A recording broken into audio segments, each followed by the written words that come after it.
Hi, I'm Darren Kinder, and today we're going to be riding the Can-Am 500 XT. This thing is a great bike. Come on, let's take it for a ride.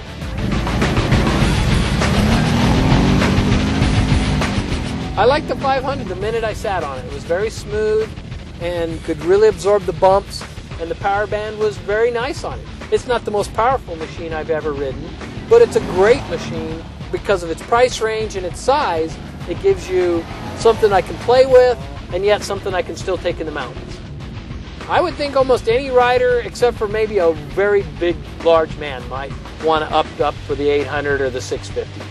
But I mean, I weigh 200 pounds, and that 500 would push me anywhere I wanted to go and have a great time doing it. Wow, for a 500, this thing sure got a lot of punch. You know, it comes with a fuel-injected engine on a V-twin, which is kind of uncommon for a 500 motor. So you get a ton of punch out of the thing, a lot of torque. A lot more than I expected out of a 500, so it's a lot of fun to ride. Now with the Can-Am, you get a lot of different choices. It comes in a 400 model, a 500 model, a 650, and an 800. And then it comes in a couple different packages. This is an XT package, which you get the big front bumper, a big rear bumper, hand guards, nice aluminum wheels and some aggressive tires, and a 3,000-pound Warren winch. You get a lot of cool things that way. Now you can also get it in a Max, and in the Max you get the double up position. This one isn't, but you do have that option with all the Can-Am models. The one thing that Can-Am does do as well is they offer one of the best warranties in the business. They offer a 3-year warranty on this. So that's a really nice peace of mind, so when you're taking it out and beating the snot out of it, that they're going to cover it and back it up. As we come down here and look, you can see they've got some really cool features on it. One thing is they've moved the brake rotors off the wheels, and what that does is it allows the brakes to brake a lot better because they don't have to fight with the suspension in order to come down on the braking. Plus it keeps them out of the mud a lot better. Up here in the front we have a nice little tray, and in this is the remote for the Warren winch.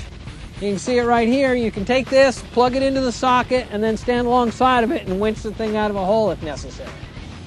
If we come back here in the back, one thing I want to show you is the frame on this. It's really pretty cool because they use a single piece of tubular steel, square stock, that goes all the way around the machine.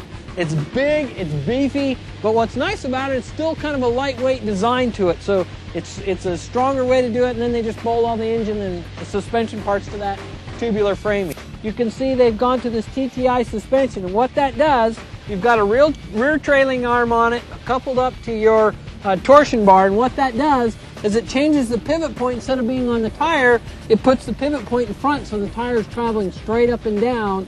So instead of the wheel cambering into the machine and rocking you around, that tire is traveling straight up and down, so it's a much smoother ride, doesn't jerk you around, you don't get as much arm fatigue in a long ride and on a full day.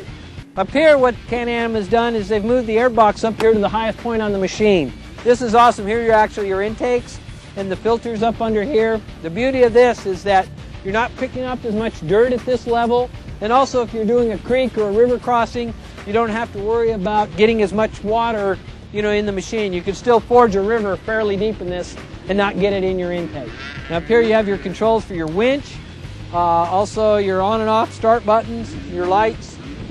One thing I like is on their front brake over here is that it applies 60% of the braking to the front tires and only 40% to the rear. So even if you reach up there and latch onto that front brake, the back end isn't going to spin around on you. It'll brake in a nice straight line. You can see they've gone to a really nice digital gauge up here. You've got RPMs, trip meters, nice fuel gauge. It's really a nice looking design. And you have your 2- and 4-wheel drive button, as well as really nice hand guards. Well, I'd like to get back to riding, so you need to get to High Adventure Powersports. They're at 1846 South, 5070 West. I know it's a long ways out, but it's a great place. Great bunch of guys out there. Get out there and check one out. They're a lot of fun.